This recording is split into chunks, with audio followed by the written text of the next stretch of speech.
But you know, what I think is interesting is how willing people are to deny themselves that which would really add more joy and fulfillment to their experience of life.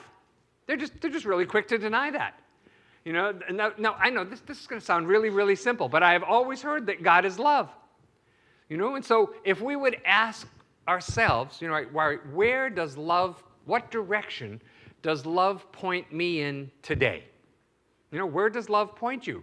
And if we started to pay attention to that direction, because the love inside of you is the very presence of God inside of you, and that's like another way of saying, where does God want me to go? What does God want me to do? It's surprising to me when people say, who am I to deserve such and such? Who do I think I am to be, you know, big and successful? Who do I think I am?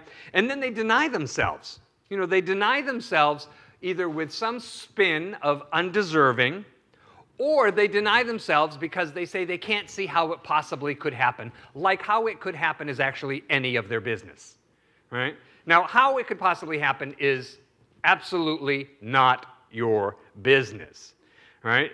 Now, so getting stuck with, well, I can't see how it's going to happen, or I just don't feel deserving of that, that deadens us up. Rather than liven us up, it deadens us up. Actually, I guess it would deaden us down, wouldn't it? Okay. But if, you know, but think about this. If something is really a blessing to you, because all minds are connected in the one mind of God, because we're all connected in consciousness. If something is a blessing to you and it brings you joy and happiness, well, then it's going to be a blessing into the world, because is the world a better place when more people are happy and filled with love and filled with light? Yes, absolutely. That's the world we want to be in.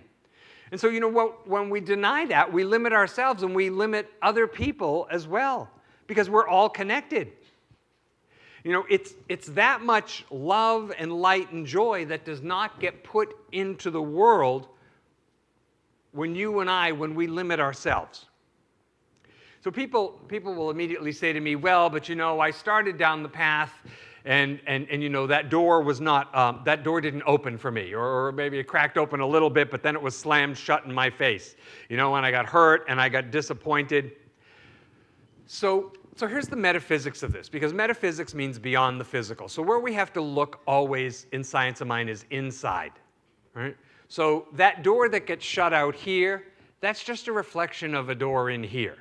That's a reflection of something in consciousness in you. There are really no doors out there, right? The door is in here. It's in consciousness first.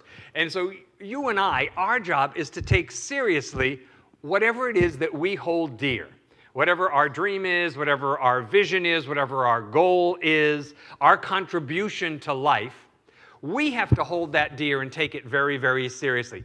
If you don't, how can the world take it seriously? If you and I are not taking this thing that we say is so dear to us, if it doesn't mean that much to us, why is it going to mean that much to anybody else in the world? You know, so you ask yourself, does this that I desire express greater God? Does it express greater love?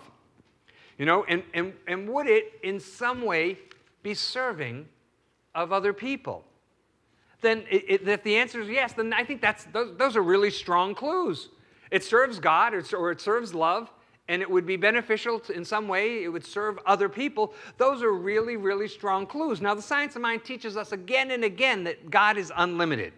However, we humanly sometimes have a very limited concept of ourselves, right? That we don't allow ourselves to really, I'll say, to dream, right? To listen to what comes from our heart.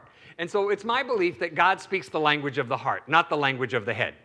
Okay, the language of the head takes us on a very bumpy ride. Have you noticed? You know, but the language of the heart, that's what we want to cultivate a listening for. You know, so to me, this has a lot to do with why so many people suffer so much. That they're guided by their head rather than being guided by their heart.